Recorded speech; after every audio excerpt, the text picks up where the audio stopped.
Some people, that's right. We're back again at Shoot Your Shot, and I think there's been a little bit of a showmanship going on. So I'm really excited to see what's going on here. We've got two matchups as always. The first matchup is House Lascaux v House of 03, the two top teams in the sixth man, versus against Mr. Saltbray. So, Bray, do you want to take away the first matchup for us? Yeah, so this week's Shoot Your Shot, I was thrown back to the previous decade where we had one of the league's great dynasties, the Golden State Warriors, winning 3 chips in the 2010s. In the 2020s, the Lakers have already got 1, but which franchise do you think is going to win the most rings in the Roaring 20s? We're going to have Jordan to start, I think. Ready when you're, mate. Oh, okay. Sweet. Cool. Give me that countdown. All right. 3, 2, 1, go. Okay, so who's it going to be? There's only one right answer to this question, and that's right. Oh, get on the jacket. It's the Brooklyn Nets, okay? I'm saying the Brooklyn Nets will win the most. Now, some of you are shaking your head at this. The reason why I say the Brooklyn Nets. Now, the average retirement age in the NBA is 36 to 39. That means you'll be losing fairly soon, based on that stat, players such as LeBron, okay? Also in that list, you're losing Lowry. So you're losing a lot of big older players, but who's still got a couple, like 6 years on them? That's right, Kevin Durant at 32 right now. Kyrie Irving, 28. And also James Harden's on that list. And guess what? Not only are they still young, they are all together in a fine form team ready to take those rings. And that'll do it. You buy that. He's got the props out. I like it very much. It's a compelling argument. He's peacocking, Bray. He's peacocking. What have you got as a rebuttal? Go when you're ready. Shit, sorry. Let me get my timer because I don't want to repeat it last time. Can you count me down, please? Because I fucked up on timing last time. 2, 1, go. Cool.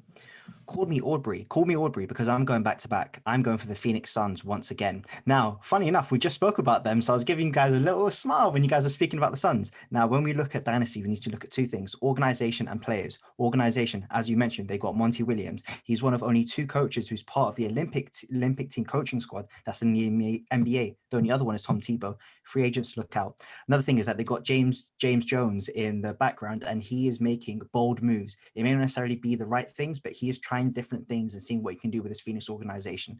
Then we get to the players. Devin Booker, we know he's a star. They've got Chris Paul now as a leader who hopefully be able to teach those young bucks how to perform and go an elite level. They've also got Ayton, who's progressing the last couple of years, and he's still only 22. You've got Bridges, who's doing really well shooting. And you've also got Cam Johnson, who is overdrafted, but is an elite shooter now and is doing really, really well for that team as well. I believe he's got the best plus minus on the Suns, and he's shooting 38% from 3 at 6 a game. I think Phoenix could win a couple.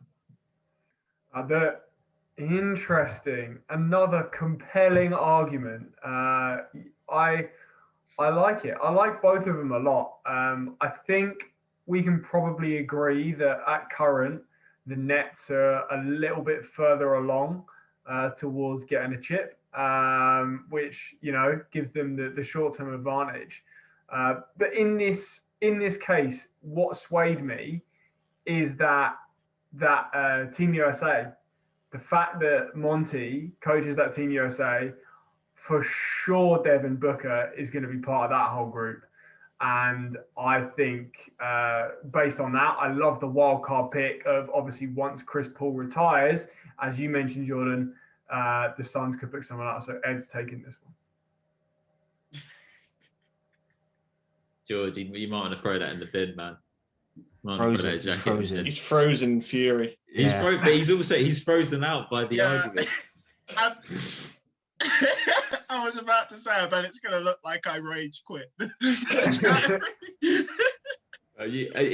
you still return the jacket? Is that right? Turn the labels off? It still says New Jersey Nets. For when we do win. Jersey Nets. The decade ain't over yet. Let's go. Oh, go on. I was going to say they might get the first one, but yeah, the Eagles could go the distance. But the West is just such a bloodbath. The West is sorry, stacked. Playoffs, right? Anyway. They've got the time before they're built there. Just saying, they could get 4, and then they've got to get what, like 5, 6. I mean, Not 1, not 2. funnily enough, we say the West is stacked, but like in the East, there is like the top 12 teams could all make it, whereas in the West, like there is a gap already emerging between the top 10 and everyone else. Yeah, but I think that's just depth. I think if we're looking at top championship contenders, I think in the West it's so much deeper. Like who are actual contenders, or could be contenders. Yeah. Let's head to the second matchup. I am actually one of the participants, along with the Parantic Express and Lancashire Lambert. You're going to be heading this, so yeah, let us know what the question is. Cool. So in the UK, schools reopened today after some easing of lockdown restrictions. But what I want to know is which NBA star, past or present, would you want to teach you a few lessons in the game of basketball? So, Alex, you're up first. You've got a minute on the clock. I'll count you down.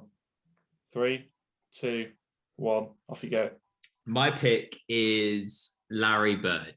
So this guy, he wasn't the person who could run jump the highest and run the fastest, but he's one of the most smartest players in history, and his intelligence on the court is really something to behold. He's one of the best small forwards in the game. He can teach you so much.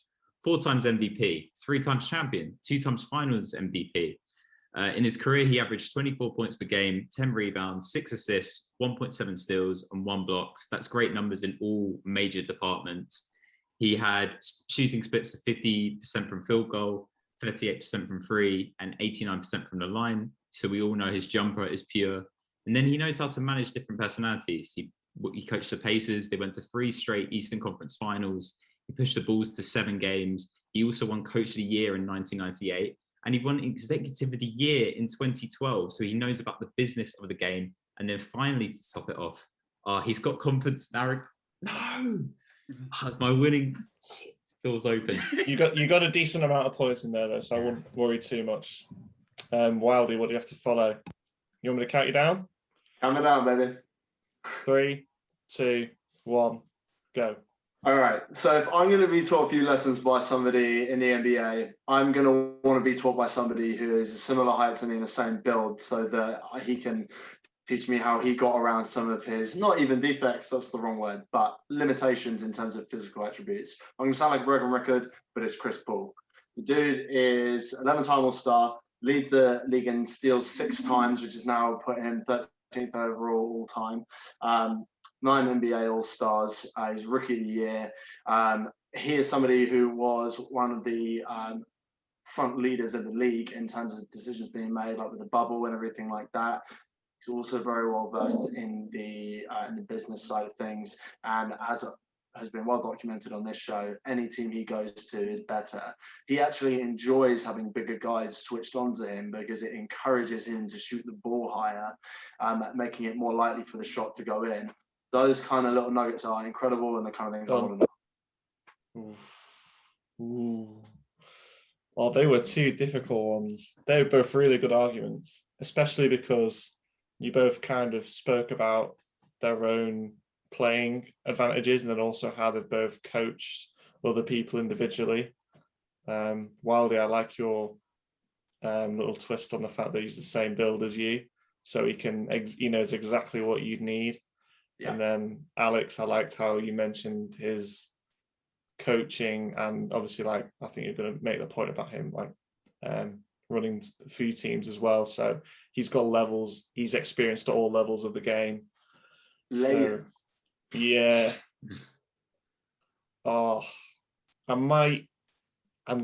It's a tough one, but I think I'm gonna have to side with Alex, just purely because of the different layers that Larry Bird has to the game. Yeah. Chris Paul might get there in the future, who knows? Yeah. But at this moment, it's Bird. Yeah, and Jordan, he's had enough of your shit. And Jordan didn't like it. Enjoyed the win. Nah, that was awesome. I enjoyed that. Yeah, I was hoping you'd bring in Larry Bird's coaching stuff. The bit I was going to talk about is his trash talking. So I was going to close it out and say, yeah, and he can teach you how to trash talk. But yeah. I'm surprised I thought Phil Jackson would have been a nice shout. Zen Master. Thought To be Magic fair, would have been in there. Wildy, I was going to go humor route. I was going to pick Uncle Drew.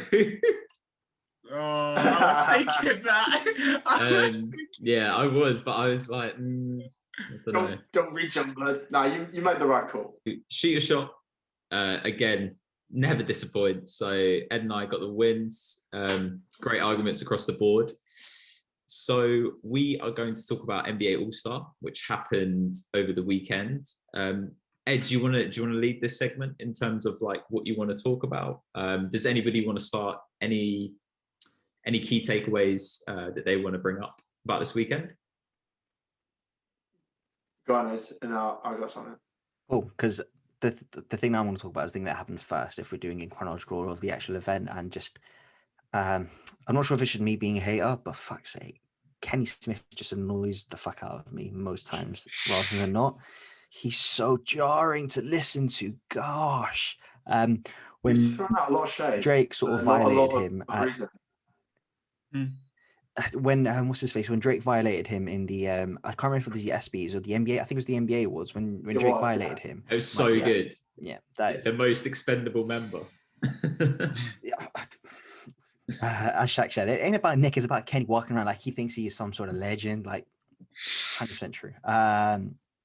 But I mean, it's cool. Like me and Alex were having this discussion. Alex doesn't like Richard Jefferson and likes Kenny Smith, and I'm the opposite. I don't mind Richard Jefferson because he knows what he is. He knows he's being a troll. He doesn't take himself too seriously. Kenny Smith annoys me because I don't think he has that self-awareness. But anyway, a couple of things he was saying during the broadcast.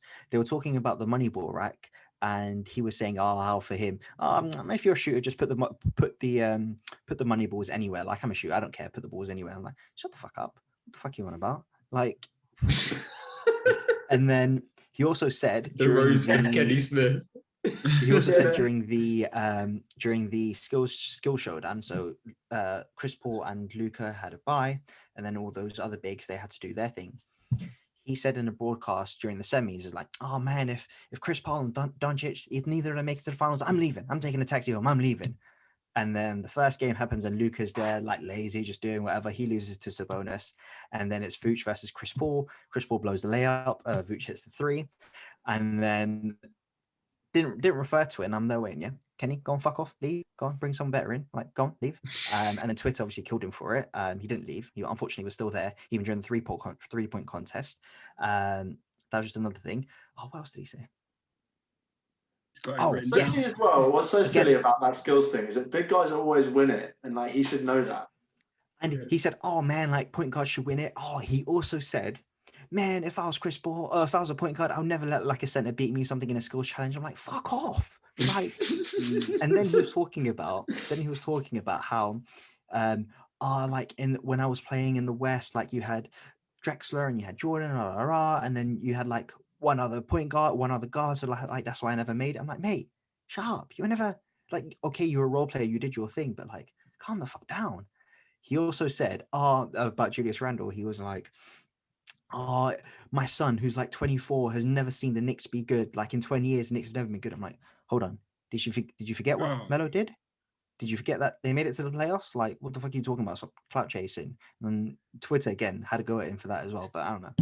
I just had to get that off my chest. And it just really annoyed me watching the broadcast because you can't mute him. Like, I think it's like Undisputed. I just want to watch Undisputed, but skip muted. If they released videos of Undisputed of just Shannon or the guests, love it. And I think, yeah. Anyway, I just had to get that off my chest. No, but it's so true about muting. So true. One more wrinkle about him saying he would never let a centre beat him in a skills challenge. He played with arguably one of the skilled big men of all time in Hakeem Olajuwon. Like, mate, I bet on Olajuwon beating Kenny Smith in a skills challenge. And I hate those sort of players who are like, man, that will never happen to me. Like you get it in American football and basketball. Like, man, that will never happen to me. I'll never let that guy shoot me. When Kenny Smith, was the one who got a jumper hit on him by Justin Timberlake. So I bet a lot of players like, man, that would never happen to me. Justin Timberlake will never hit a jumper in my face. But yeah, anyway. Sorry. Yeah, Sorry, no, you killed him. That was great closing line. Great closing line. So I just, I know we'll get to the 3-point competition. Just if you're going to talk about takeaways from the weekend as a whole to start us off, just Curry having got to this like GOAT status of as a shooter to the point where Mike Conley can come out and surprise everybody, I believe, and get an incredible score. Yet he's walking off and laughing because he just knows it's not going to be enough to beat Steph Curry. And it got a little edgy in the second in the finals. He made him work for it. But just all the guys, they just have so much love and respect for how good of a shooter he is that they're all just smiling and waiting and watching for them to kick their ass. It's just great. When you reach that point, just the respect is just so awesome, man. I love it. I have to add on to that. I feel like All-Star Weekend is literally made for Steph Curry. Like, even when you see him in the proper game, he seems like he's having the most fun out of everyone there. Like all the stuff he's doing, the shots and then turning around and then pretending to play defense and then running away on like that old one like a couple years back. Like, I feel like the All-Star Weekend is just like all Steph, huh? When he fumbles the ball against Levine, yeah, if you hear, he was like, ah! Like, it's so good. Like, I was cracking up so much. It's just literally his weekend. Yeah. Giannis obviously won MVP, but a big winner from the entertainment standpoint. Yeah, is Curry for me. Stand out. Yeah, definitely agree. Curry, the winner of All-Star Weekend for me as well. I think we just need to appreciate how great he is while he's here. I'd like just to recognize how good he is, and like you said, turning around when he's made a shot is ludicrous. Like, that will never get old. I've got some things to run by you guys, and I thought it'd be really funny to see. So, talk about the greatest shooters. I would love to see the worst shooters in the league battle it out in a 3-point competition. I've just got first off, right? I'm putting Ben Simmons has to be in this. I want to see this. Like, I want to see him actually go through the racks. But the 3 worst shooters in the league. Can anybody guess them first off? Does it have to be a certain amount of attempts? So they have to have. I think so. Yeah. Is Westbrook one of them? No. But okay, I'll read out. So can you give some clues? Because I do genuinely want to get this. One of the players actually featured in the skills challenge. No, not Randall. Covington. Correct. Covington is shooting 28% from 3. And he's supposed to be a 3-and-D guy.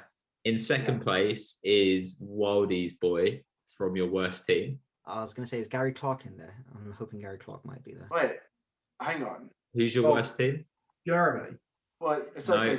No. Detroit, obviously. Sorry. Who's your guy off the bench? Jackson. Josh Jackson is second. Oh, and what? First by first, and can I say this? This is by a 5% lead in first. That's a lot. Is the guy that he dropped 40 points a couple months ago. This team acquired him. He used to play for the Suns last year. Left-handed. No. Went to Toronto. No, still in the West. Plays beside the greatest shooter ever. Oh, Wiggins. No. Oubre. Oubre. Oubre is averaging 23% from 3. Oh my god. So I would love, for me personally, I would absolutely love to see the worst 3-point shooters just go around the rack and see how bad they are. I've just got a scene from the movie Along Came Polly. Make it rain, dunk. Yeah. I saw a comment about that was so true. He looks so bad playing it, but it looks like I don't know what the wording was, but the theory is he's actually really good at basketball because he's like doing certain things that he knows what's terrible, which must mean he knows what's good. Yeah, I got you. I'd love to know if he was actually like good for his size and whatever. I thought we were talking about Kelly Oubre. I still thought we were talking about Kelly Oubre. I was so confused. Movie talk. Yeah, that's a bit savage. No, I genuinely didn't know. Okay, cool. Yeah, that's what I want to see. And can we just bring up from the All-Star the half-court shots from Curry and Lillard? Oh, it's absolutely ridiculous. Like, absolutely insane. It actually made Paul George admit that the Lillard shot over him was a good shot. Yeah, I saw that. I mean, what Paul George says. It was a bit of a contrast to last year, I thought, though, because they were actually making the shots. I feel like they tried to take him last year and just weren't hitting him, whereas like for them to actually be making those is absurd.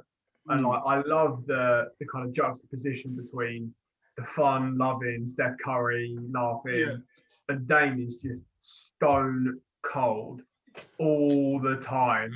Like it's like and at the end of the All-Star game as well, he was like trying to sneak in and steal that MVP off Giannis. Like he was making some plays. He was getting some big shots. So right at the end, the game winner, Curry came down, missed the game winner, and then Lillard came back and hit it, as Alex said at the top. I really thought if Curry hit that game winner, that might have put him over. What do you guys think on that? I wanted Curry to win it. I just can't take it seriously when Giannis is hitting these 3-pointers that go off the backboard. It's really annoying me when I watch it. Yeah, it didn't count. It doesn't I know count. He doesn't mean it. Everyone's like, oh, he was 16 for 16. He made 14 dunks and banked in 2 threes. Like, let's chill.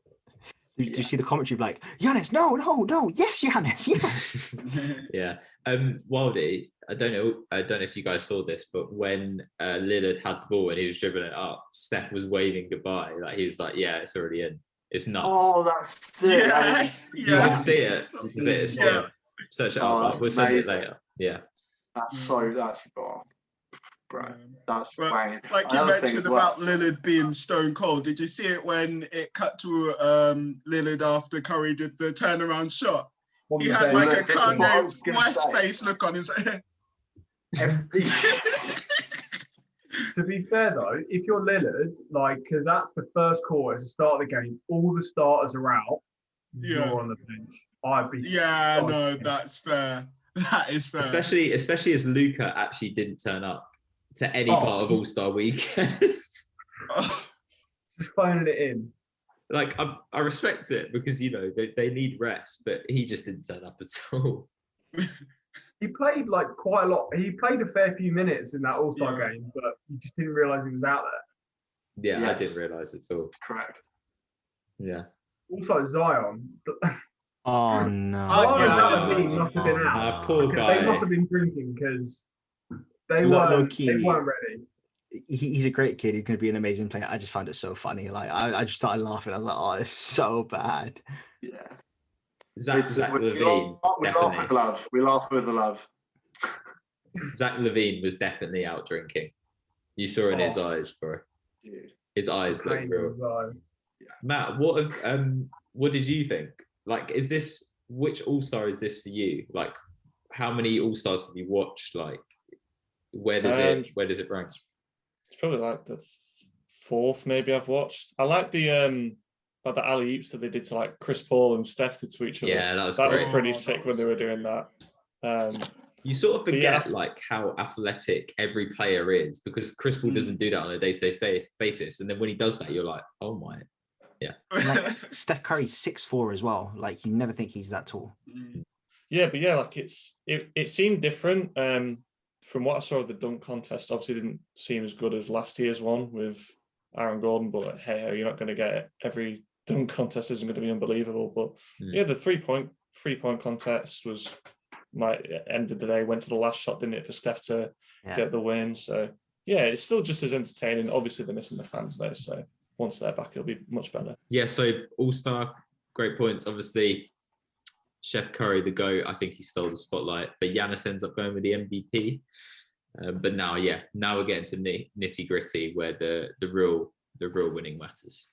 So yeah, that wraps it up for week 12 on the Sixth Man. Thank you all for listening. And from myself, Sixth Man, and all the other GMs, it is over and out. Peace.